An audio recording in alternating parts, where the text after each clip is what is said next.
The shooting range at Naval Special Warfare Group 2 fell silent as Sophia Martinez stepped up to the firing line. The morning sun cast long shadows across the concrete, and the familiar scent of gun oil and powder hung in the air.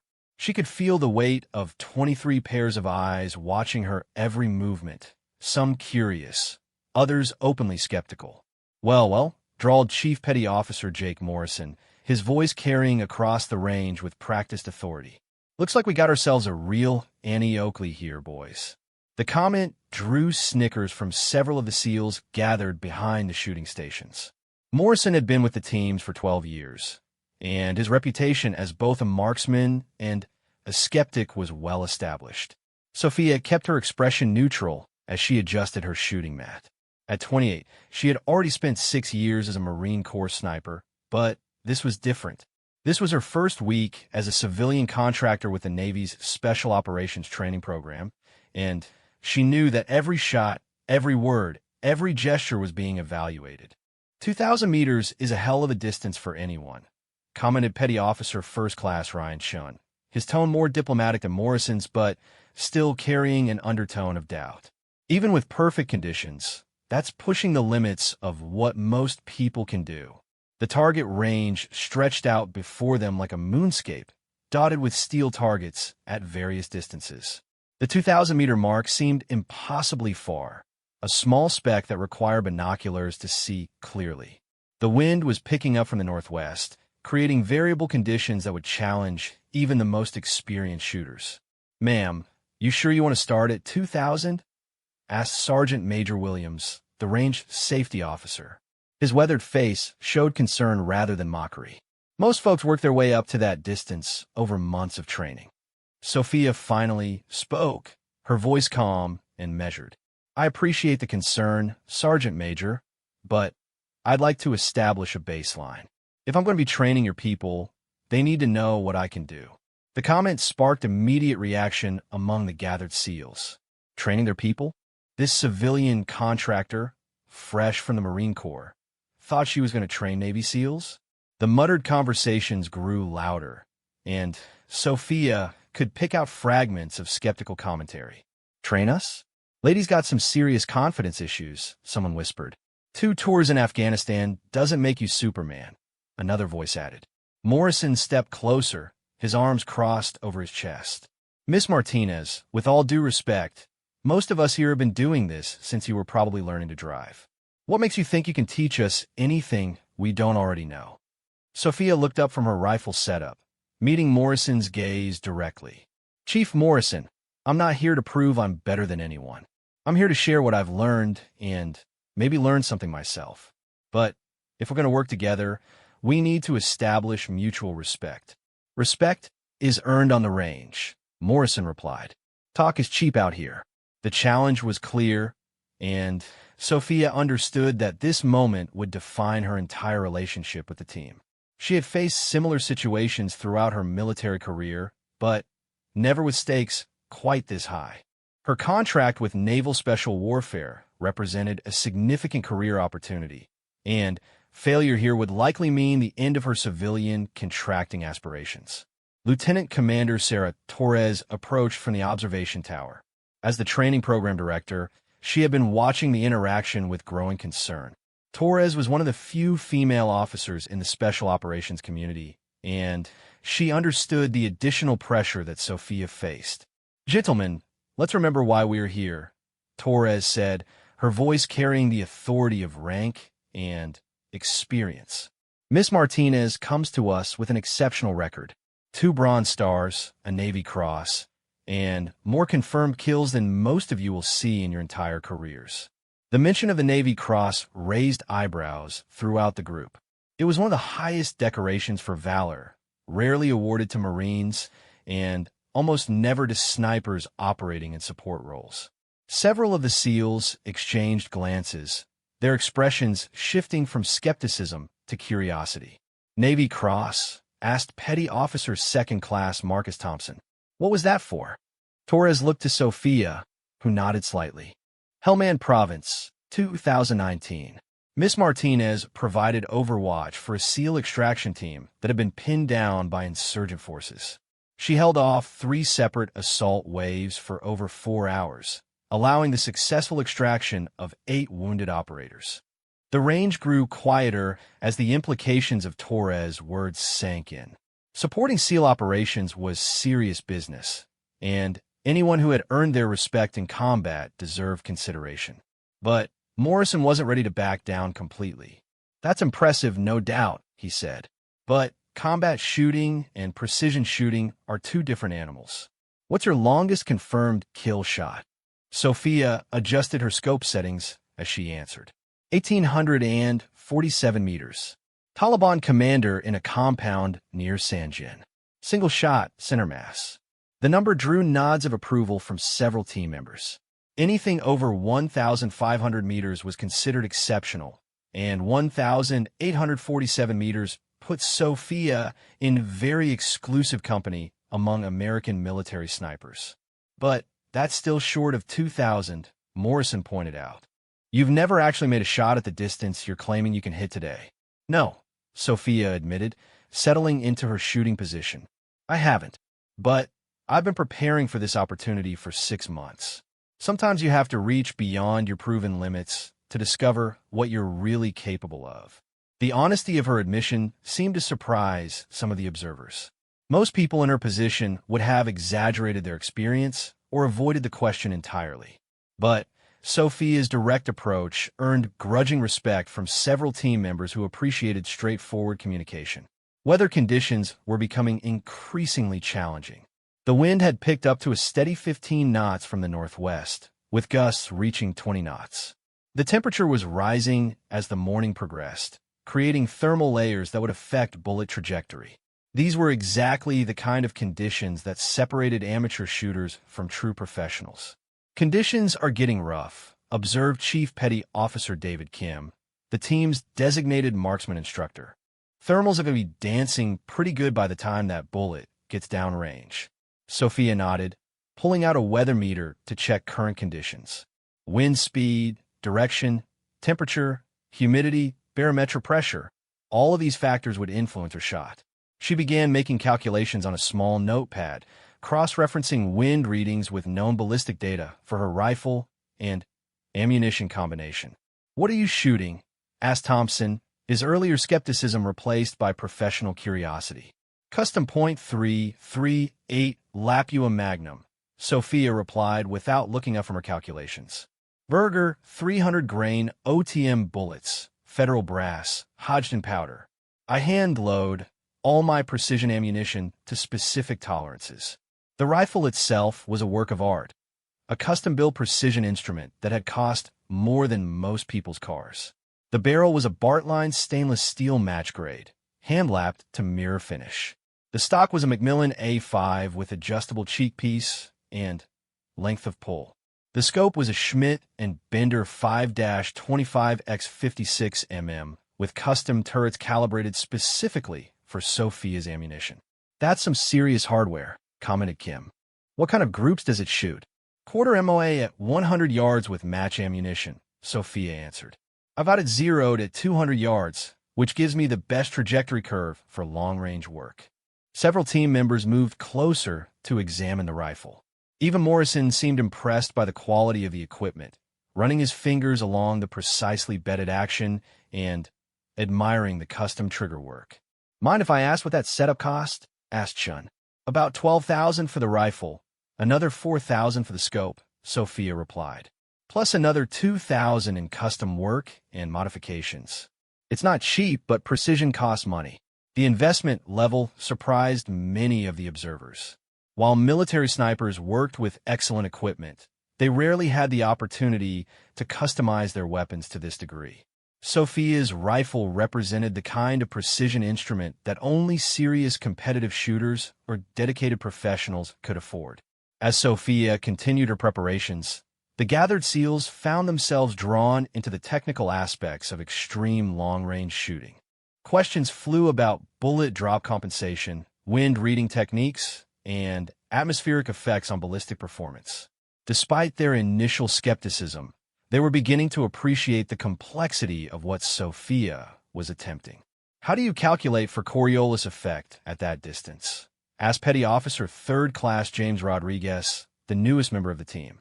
"At 2,000 meters, the Coriolis effect will push the bullet about 2 inches to the right in this hemisphere," Sophia explained while adjusting her scope turrets. "Not huge, but enough to cause a miss on a precision target." The technical discussion continued as Sophia worked through her pre-shot routine. She checked and double-checked every variable, from scope settings to rifle position. The methodical approach impressed the observers, who recognized the hallmarks of serious professional preparation. Lieutenant Commander Torres watched from the observation deck, knowing that the next few minutes would determine whether Sophia's assignment would be successful or end in professional disaster. The politics of bringing in an outside contractor to train Navy SEALs were complex enough without adding gender dynamics and inter-service rivalries to the mix. The target at 2,000 meters was a standard military silhouette, roughly the size of a human torso. At that distance, it appeared no larger than a postage stamp through the naked eye. Even with magnification, precise shot placement required extraordinary skill and favorable conditions. Sophia settled into her final shooting position, her body forming a stable platform for the rifle. Years of training and combat experience had taught her to control her breathing, heart rate, and muscle tension. She became perfectly still, her entire world narrowing to the sight picture in her scope. The wind continued to gust unpredictably, and Sophia waited for the right moment. Patience was crucial in precision shooting. Rushing a shot almost always resulted in a miss.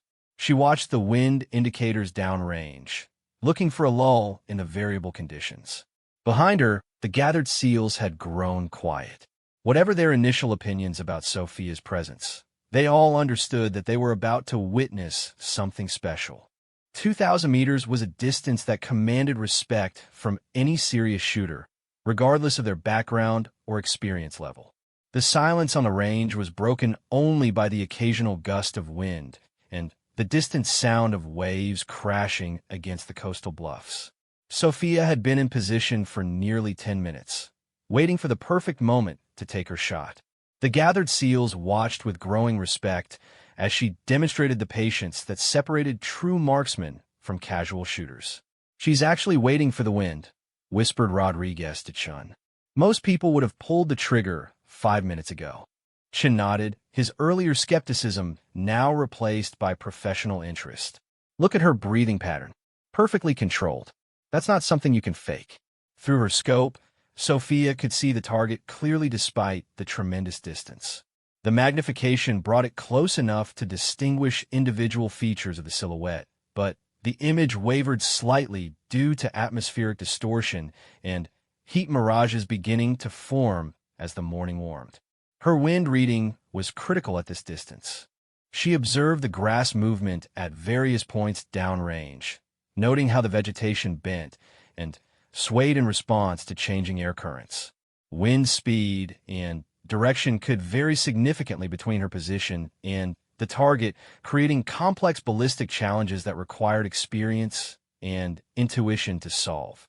"What's she looking at?" asked Thompson, squinting toward the distant target. "Wind indicators," replied Chief Kim. "See those patches of tall grass at 800, 1,200, and 1,600 meters? She's reading the wind at multiple points along the bullet's flight path." Morrison found himself grudgingly impressed by Sophia's methodical approach. He had seen many shooters attempt extreme-range shots with inadequate preparation, usually resulting in embarrassing misses and damaged credibility. But Sophia's patient, professional technique suggested serious competence. The atmospheric conditions were becoming increasingly challenging as thermal layers began to form. Heat mirages danced across the range, creating visual distortions that could throw off even experienced shooters. The temperature had risen 10 degrees since Sophia began her preparation, changing the air density and affecting bullet trajectory. "Thermals are starting to cook," observed Sergeant Major Williams. "That's going to make the shot even tougher." Sophia was acutely aware of the changing conditions. She had learned to read atmospheric disturbances during her combat deployments, where environmental factors could mean the difference between mission success and friendly fire incidents. The dancing air currents were visible through her high-magnification scope, and she adjusted her aim point accordingly. Lieutenant Commander Torres joined the group of observers, her expression tense with anticipation. The success or failure of this demonstration would have implications far beyond a single rifle shot. Torres had fought hard to bring Sophia into the program, arguing that her unique combination of combat experience and technical expertise would benefit the entire team. "Ma'am," whispered Chief Morrison, "what's the real story behind that Navy Cross?" Torres kept her voice low as she responded. Helmand Province, forward operating base, was about to be overrun. 8 SEAL operators pinned down by sniper fire from multiple positions. Miss Martinez provided counter-sniper support for 4 hours straight, eliminating 7 confirmed targets at ranges between 600 and 1,800 meters.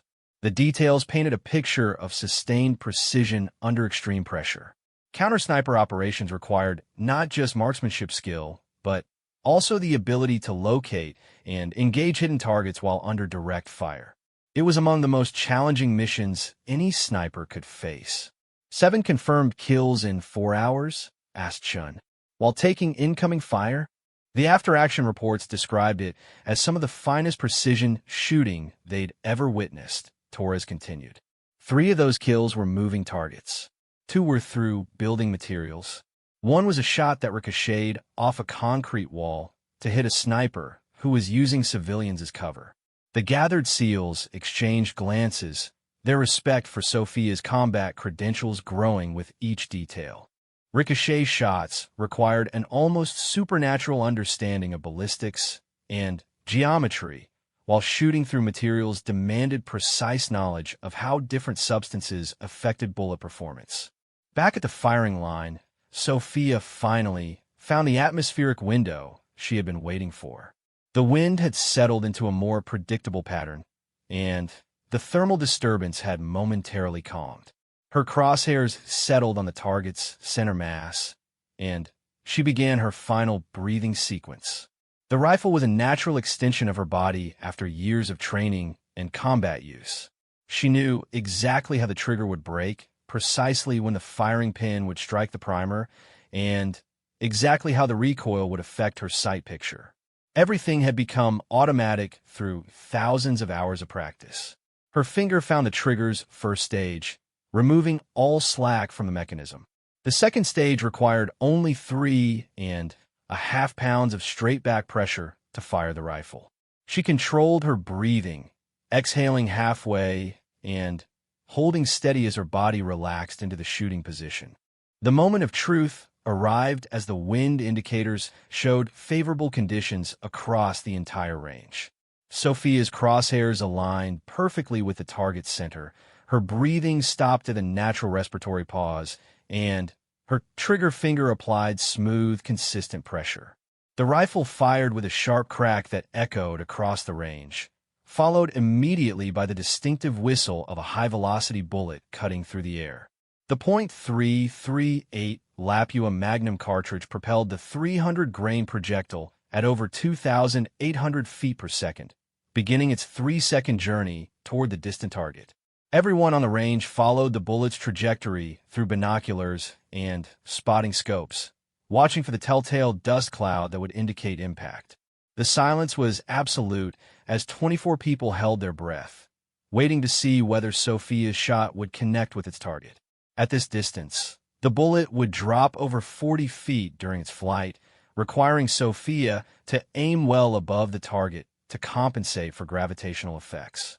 The wind would push the projectile several feet to the left, while atmospheric pressure and temperature would affect velocity and trajectory in subtle but important ways. 3 seconds felt like an eternity as the observers waited for confirmation. Then, suddenly, the distinctive metallic clang of bullets striking steel rang across the range, followed immediately by the sight of the target rocking backward on its mounting system. "Holy shit," breathed Rodriguez. "She actually hit it." The impact point was clearly visible through the spotting scopes. A clean hit roughly 6 inches left of center mass. At 2,000 meters, with challenging wind conditions, it was an exceptional shot that would have been impressive even for the most experienced military snipers. Chief Morrison lowered his binoculars, his expression showing a mixture of surprise and grudging respect. "That was a hell of a shot," he admitted. "Most people couldn't hit a car at that distance, much less put it in the center mass area." The gathered SEALs erupted in excited conversation as they processed what they had just witnessed. Questions flew about wind compensation, ballistic calculations, and shooting technique. The atmosphere had shifted from skepticism to genuine interest in learning from Sophia's expertise. "What was your wind call?" asked Chief Kim, pulling out a notebook to record technical details. 12 knots from a northwest, gusting to 18, Sophia replied as she began cleaning her rifle. "I held 4 minutes left for wind and 37 minutes up for drop. The thermal layer pushed the impact about 2 inches left of my intended point." The precision of her post-shot analysis impressed the observers. Good shooters made adjustments based on results, but exceptional shooters understood exactly why their bullets impacted where they did. Sophia's ability to analyze atmospheric effects demonstrated deep understanding of external ballistics. 37 minutes of elevation? Asked Thompson. "How did you calculate that?" "Ballistic software gives me a starting point, but field conditions require adjustments," Sophia explained. "Temperature was 5 degrees higher than my zero conditions, barometric pressure was slightly low, and the humidity was affecting air density." Lieutenant Commander Torres approached with barely concealed satisfaction.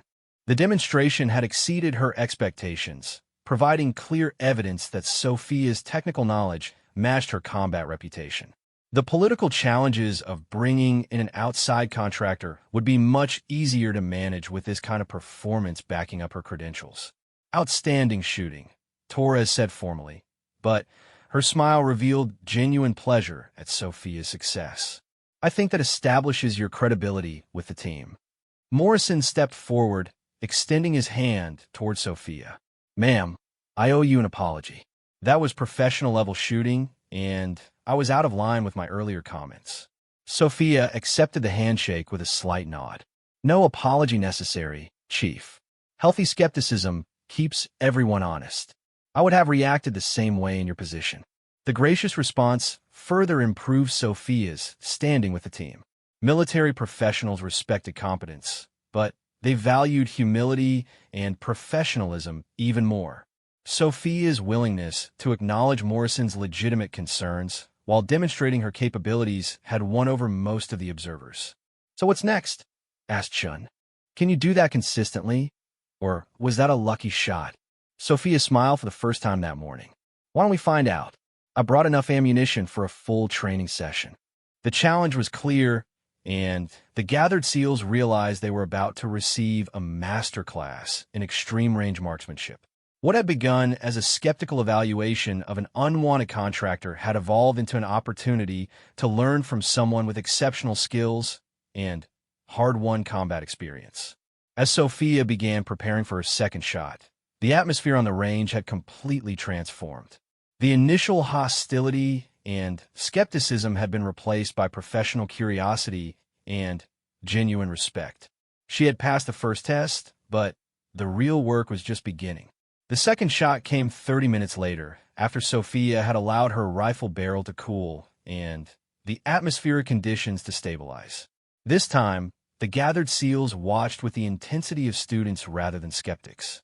The dynamics on the range had fundamentally shifted from evaluation to education. "Watch her scope adjustments," Chief Kim instructed the younger team members. "She's compensating for the temperature change since her first shot." Sophia made minute adjustments to her elevation turret, clicking the scope 2 minutes higher to account for the rising temperature and changing air density. The methodical approach to environmental compensation demonstrated the kind of attention to detail that separated amateur marksmen from true professionals. "Temperature affects muzzle velocity," she explained while making adjustments. "Warmer air is less dense, which reduces atmospheric drag on the bullet. But warmer powder also burns faster increasing velocity. The net effect depends on your specific load and conditions. The technical explanation fascinated several team members who had never considered the complex physics underlying precision shooting. Military snipers received excellent training, but civilian competition had pushed the boundaries of ballistic science far beyond traditional military applications. Her second shot struck the target 4 inches right of center, another exceptional result at 2,000 meters. The slight horizontal displacement indicated a minor wind reading error, but the vertical placement was perfect. 2 consecutive hits at that distance began to establish a pattern of genuine competence rather than lucky shooting. 2 for 2, observed Rodriguez. That's not happening by accident. Morrison found himself genuinely impressed by Sophia's consistency. Military combat had taught him to recognize competence quickly, and Sophia's performance was clearly the result of years of dedicated training and natural ability. His initial skepticism had been replaced by professional admiration. "Ma'am, would you mind sharing your training background?" Morrison asked. "That level of precision doesn't happen overnight." Sophia chambered another round while considering her response. "I started competitive shooting in high school, then continued through college before joining the Marines. 4 years of competitive precision rifle, followed by scout sniper school and 2 combat deployments. Since leaving active duty, I've been competing in long-range precision events and developing training curricula." The background painted a picture of sustained dedication to marksmanship excellence. Competitive shooting provided a foundation of technical knowledge that military training then refined for combat applications. The combination produced shooters capable of exceptional performance under pressure. "What kind of competitive scores?" asked Chun, his interest clearly piqued. "Won the National Long Range Championship twice. Placed top 5 in the King of 2-mile competition 3 years running." Sophia replied matter-of-factly. "But competition shooting is different from combat applications. Different priorities and constraints." The competitive credentials were impressive by any measure. The National Long Range Championship drew the best precision shooters from across the country, while the King of 2-mile event pushed the absolute limits of rifle accuracy. Winning such competitions required not just shooting skill, but also advanced knowledge of ballistics, weather reading, and equipment optimization. Lieutenant Commander Torres had been monitoring radio communications from the observation tower and approached the group with news of an unexpected development. "Miss Martinez, we've got a situation developing that might interest you. Training exercise has gone sideways about 5 miles north of here." The announcement drew immediate attention from the assembled SEALs. Training exercises that went sideways usually meant equipment failures, weather problems, or safety issues that required immediate response. Torres' expression suggested something more significant than routine complications. "What kind of situation, ma'am?" asked Morrison, his tone shifting to operational alertness. "Search and rescue scenario turned real," Torres explained. Training team was practicing helicopter insertion techniques when their bird developed mechanical problems. Emergency landing in rough terrain, and the backup extraction helicopter is dealing with equipment issues of its own.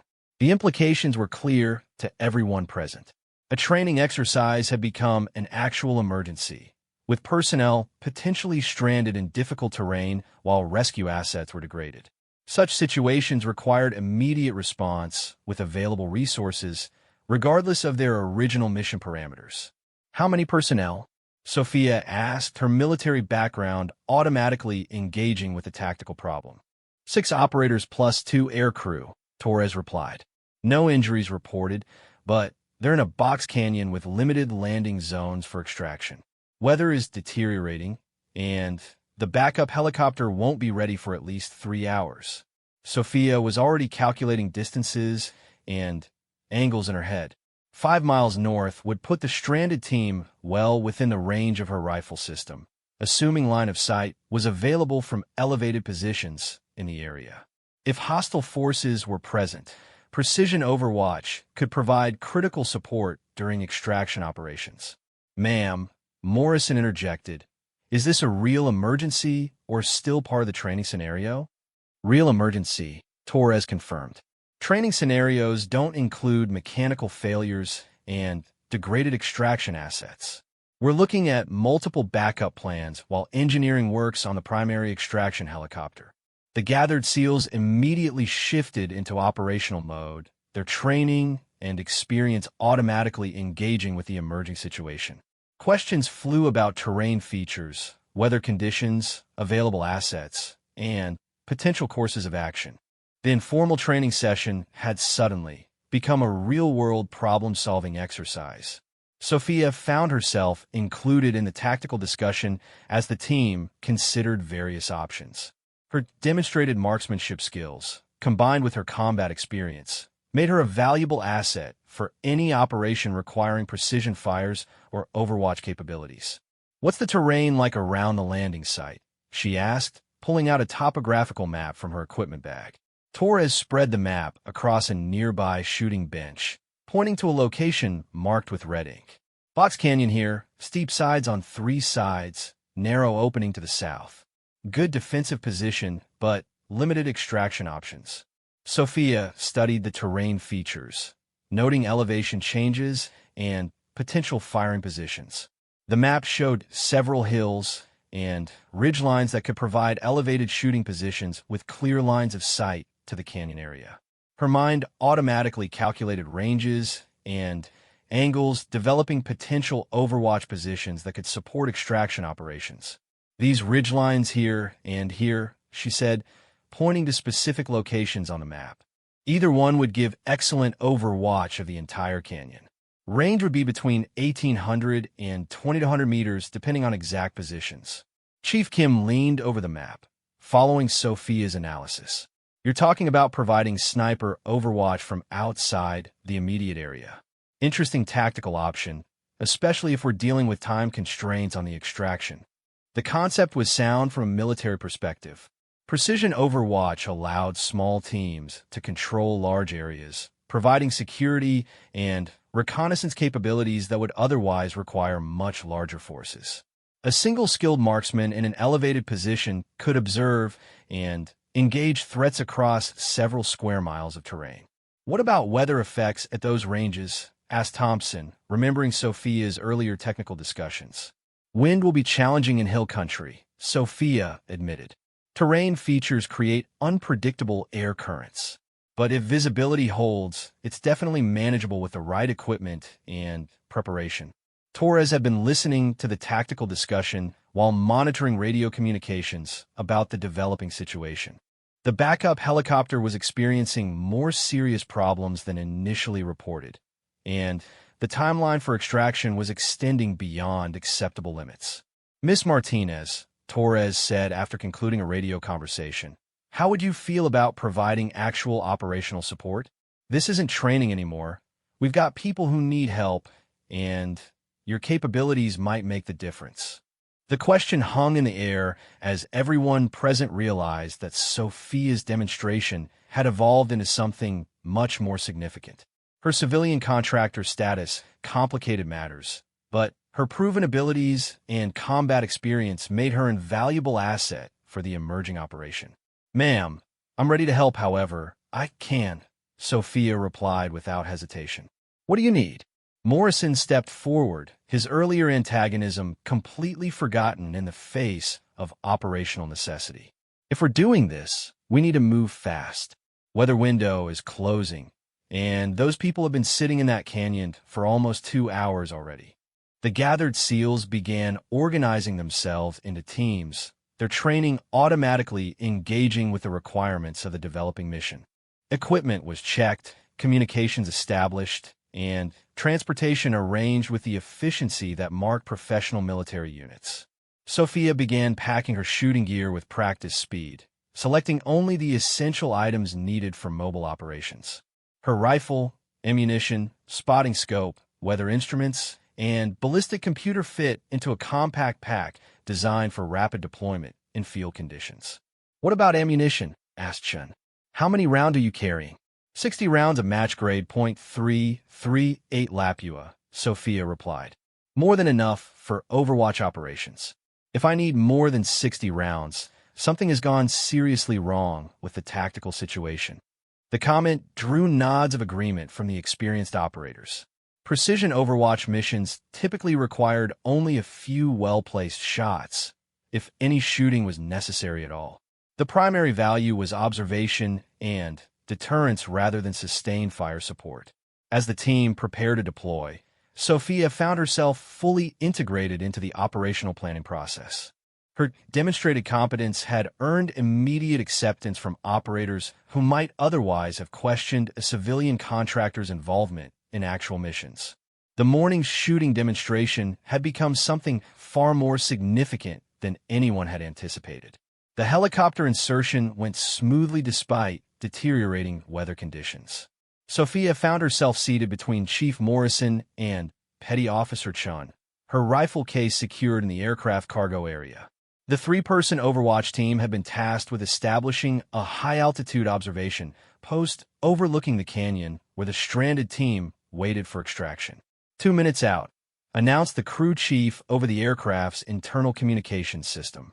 The helicopter banked sharply as it approached the designated landing zone, a small clearing roughly 800 meters from the optimal shooting position. Through the aircraft's windows, Sophia could see the terrain she had studied on maps earlier. The landscape was more challenging than the topographical lines had suggested, with steep rocky slopes and dense vegetation that would complicate movement to the Overwatch position. Weather conditions were marginal, with low clouds and intermittent rain showers reducing visibility. "Looks rougher than expected," observed Morrison, studying the terrain below. "That's going to be a hard climb with full gear." Sophia nodded while mentally calculating the time and effort required to reach their designated position. The physical demands would be significant, but not beyond her capabilities. Years of military training and continued physical conditioning had prepared her for exactly this type of operation. The helicopter touched down briefly, allowing the three-person team to disembark with their equipment. Within 30 seconds, the aircraft was airborne again, heading back to base while maintaining radio contact with the Overwatch team. The sound of rotor blades faded quickly, leaving them alone in the wilderness with a clear mission and limited time. "Right, let's move," Morrison said, shouldering his pack and checking his compass bearing. "Weather window is closing fast, and those people are counting on us." The climb to the Overwatch position took 45 minutes of hard hiking through difficult terrain. Sophia's physical conditioning proved adequate for the challenge, though she was breathing hard by the time they reached the designated ridgeline. The elevation gain had been over 400 feet of steep climbing with full equipment loads. The shooting position exceeded their expectations. The ridgeline provided clear line of sight to the entire canyon area below, with natural cover and concealment from rocky outcroppings. The range to the stranded team's location was exactly 2,180 meters, well within Sophia's demonstrated capabilities from the morning's training session.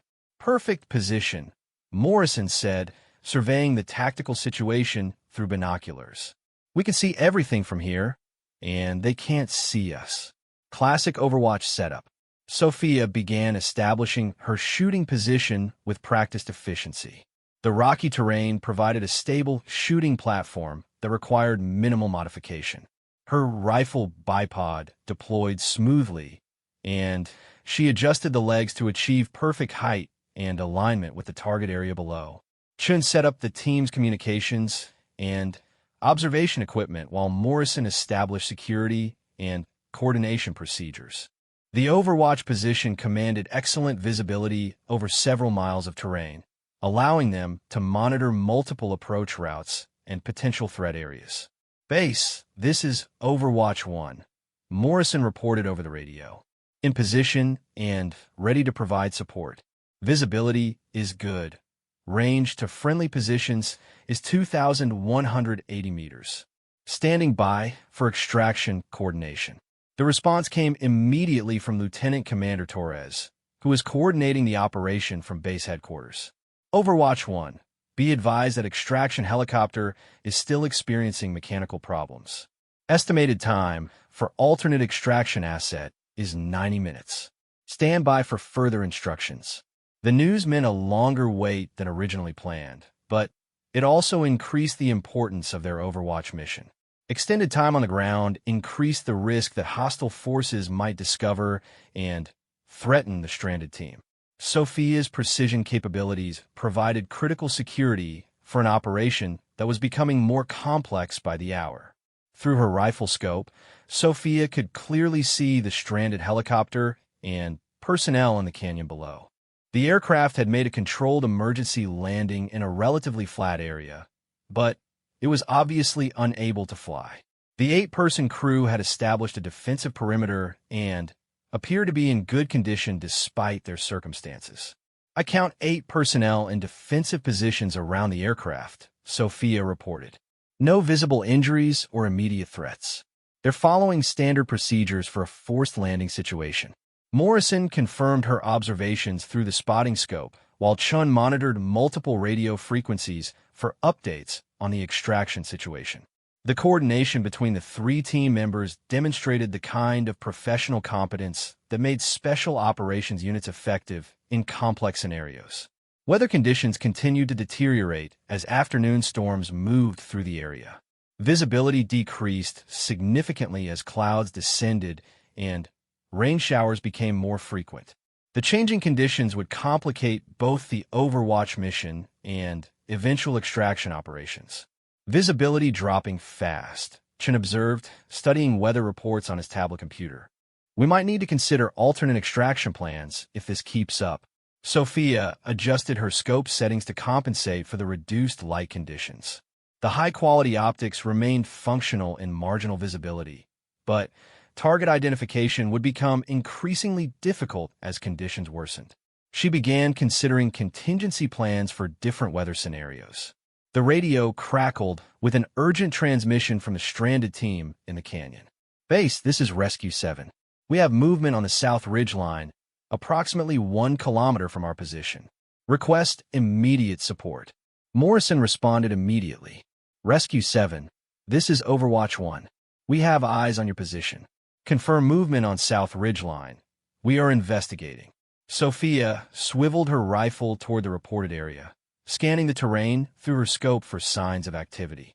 The magnification allowed her to examine the landscape in extraordinary detail, looking for anything that might indicate human presence or movement. Contact, she said quietly. I have 4 individuals moving along the ridgeline approximately 1,800 meters from the stranded team. They appear to be armed and moving with tactical purpose. The situation had suddenly become much more serious. What had begun as a routine extraction of personnel from mechanical emergency had evolved into a potential combat situation with unknown hostile forces approaching friendly positions. Morrison immediately began coordinating response actions while Chun established communications with base headquarters and the stranded team. The Overwatch position had become a critical asset for managing a developing tactical situation with multiple variables and competing priorities. Overwatch 1, this is base, came Torres' voice over the radio. What is your assessment of hostile intentions and capabilities?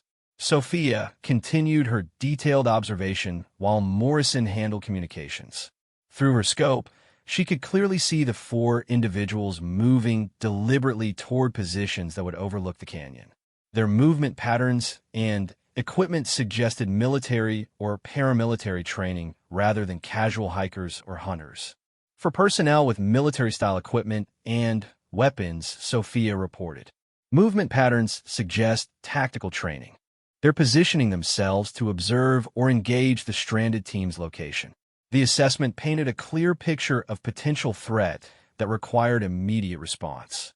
The stranded team was vulnerable in their current position, and extraction operations would be impossible under hostile fire. The Overwatch team had suddenly become the primary asset for resolving a dangerous tactical situation. Overwatch 1, Torres continued. You are authorized to engage if hostile intent is confirmed. Priority is protection of friendly forces and successful extraction operations. The authorization was clear, and Sophia began making final adjustments to her rifle system. Range to the suspected hostile positions was approximately 1,950 meters, well within her capabilities but requiring precise environmental compensation for the current weather conditions. Wind is variable between 15 and 20 knots, she reported while making scope adjustments. Range 1,950 meters to primary targets. Atmospheric conditions are marginal but manageable. Morrison moved to a position where he could observe both Sophia's shooting position and the target area through binoculars. His role was to provide spotting information and coordinate with other elements of the operation, while Sophia focused on precision shooting requirements. The moment of truth arrived when the suspected hostile personnel began setting up equipment that clearly indicated offensive intentions. Through her scope, Sophia could see rifle mounts and what appeared to be crew-served weapons being positioned to engage the stranded team below. Hostile intent confirmed, Morrison reported. They're setting up firing positions to engage our people. Sophia's training and combat experience took over as she prepared for what would become the longest confirmed shot of her military career. The distance exceeded her previous record by over 100 meters under challenging environmental conditions, with the lives of 8 friendly personnel depending on her accuracy. Her breathing steadied as she found the perfect sight picture. The crosshairs aligned with the primary target, a figure who appeared to be directing the hostile team's activities. Environmental factors had been calculated and compensated for in her scope settings. Everything was ready for a shot that would determine the success or failure of the entire operation. The rifle fired with its familiar sharp crack, sending the precisely loaded .338 Lapua Magnum projectile on its 3-second journey across nearly 2 miles of mountain terrain. Through her scope, Sophia watched the bullet's trajectory as atmospheric conditions carried it toward its target with lethal precision. The impact was immediate and decisive. The hostile team leader dropped instantly, and the remaining personnel scattered in confusion, abandoning their equipment and fleeing from their exposed positions. A single precision shot at 2,200 meters had neutralized the threat and secured safe extraction of friendly forces. Target down, Morrison reported with barely concealed admiration. Hostile personnel are withdrawing. Area is secure for extraction operations. The successful shot represented more than just exceptional marksmanship. It validated years of training, justified the morning's confidence, and established Sophia's reputation among some of the military's most elite operators. She had silenced the skeptics with the most decisive argument possible. Perfect performance when it mattered most. Within 2 hours, all personnel had been successfully extracted without further incident. Sophia's 2,200-meter shot would become legendary among the naval special warfare community, establishing her as one of the finest precision marksmen of her generation and proving that respect, once earned, could transform skepticism into unwavering professional admiration.